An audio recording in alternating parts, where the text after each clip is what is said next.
आप देख रहे हैं न्यूज धमाल 24, हर समय हर खबर। नमस्कार, न्यूज धमाल 24 में आपका स्वागत है। मैं हूं आपके साथ आशिका भाटी। आइए देखते हैं इस वक्त की बड़ी खबर। शहर में अवैध मोबाइल टावर का अवैध खेल। टावर 600 से ज्यादा निगम के पास रिकॉर्ड ही नहीं है। गुरुवार को कांग्रेस के वरिष्ठ अधिवक्ता और मीडिया पैनलिस्ट प्रमोद कुमार द्विवेदी ने बताया कि निगम और प्रशासन की अनदेखी के कारण शहर भर में निजी कंपनियों के टावर खड़े किए गए हैं, जबकि इसके लिए पहले सर्व और रेडिएशन रेंज की सीमा देखी जाती है और व्यावसायिक होने के कारण इन पर टैक्स भी अनिवार्य रूप से जमा करवाना होता है, जो कि नहीं हो रहा है। शहर भर में व्यावसायिक और घरेलू इमारतों में मोबाइल टावर के असंख्य जाल आसानी से देखे जा सकते हैं, लेकिन जहां ताज्जुब की बात यह है कि न केवल टावर लगाने में कानूनी नियमों का उल्लंघन किया है, बल्कि शासन को भी जमा कर राजस्व का नुकसान हो रहा है।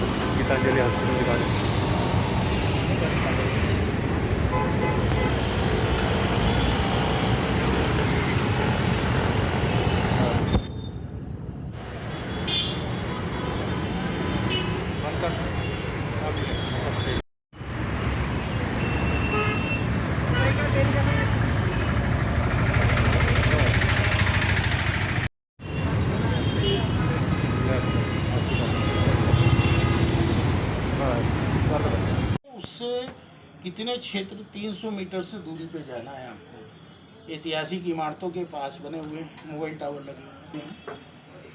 याद कर दो, एक मोबाइल टावर में कितना वजन होता है।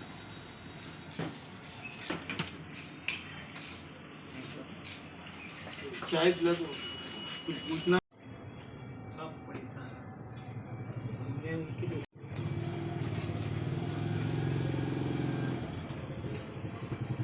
एक शराब माफिया है और उसका एक भाई सर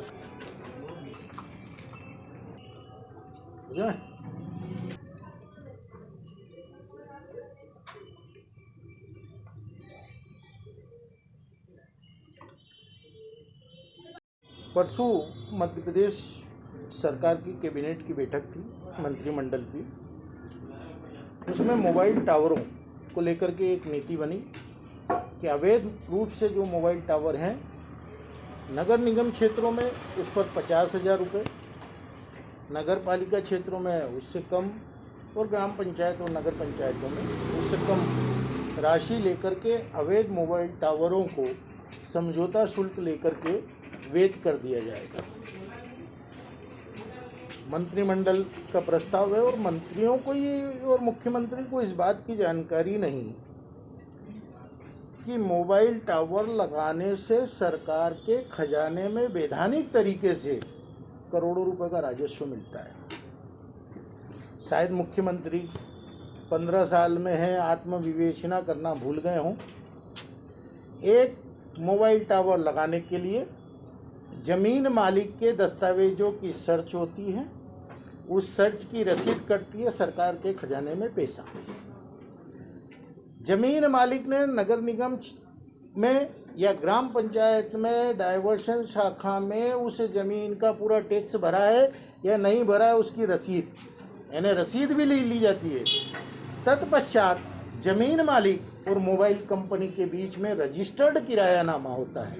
ये किरायानामा 1 साल से अधिक की अवधि में अगर होता है तो इससे सरकार को गाइडलाइन के अनुसार लाखों रुपए की स्टाम्प ड्यूटी मिलती है। इन सबसे ऊपर अगर वो किसी मकान पर, किसी बड़ी मल्टी पर मोबाइल टावर लगाया जा रहा है तो स्ट्रक्चर प्रमाण पत्र यानी कि वो मल्टी मजबूत है, उसके वजन को सहन कर सकती है, वो देखा जाता है। नगर निगम या ग्राम पंचायत का अधिकारी, स्ट्रक्चर इंजीनियर उसका प्रमाण पत्र देता है कि ये इसके कालम बीम और ये सब मजबूत हैं, लगने पर धाराशायी नहीं होता। साथ ही साथ ये देखा जाता है कि स्कूल के आसपास तो मोबाइल टावर नहीं लग रहे, अस्पताल के आसपास तो मोबाइल टावर नहीं लग रहे, क्योंकि मोबाइल टावर से उठने वाला रेडिएशन की किरणें दुष्प्रभाव डालती हैं शरीरों पर। सरकार को जो वैधानिक तरीके से राजस्व मिल सकता है, सरकार मोबाइल कंपनियों के दबाव और प्रभावों में क्यों समझौता शुल्क का नियम बना रही है? सन 2011 में जब इंदौर में अवैध मोबाइल टावरों की बातें उठी तो 172 मोबाइल टावरों की सूची नगर निगम ने रजिस्ट्रार कार्यालय को दी कि इन्होंने स्टाम्प ड्यूटी चुकाई है। बहुत सारी सूची गायब कर दी गई।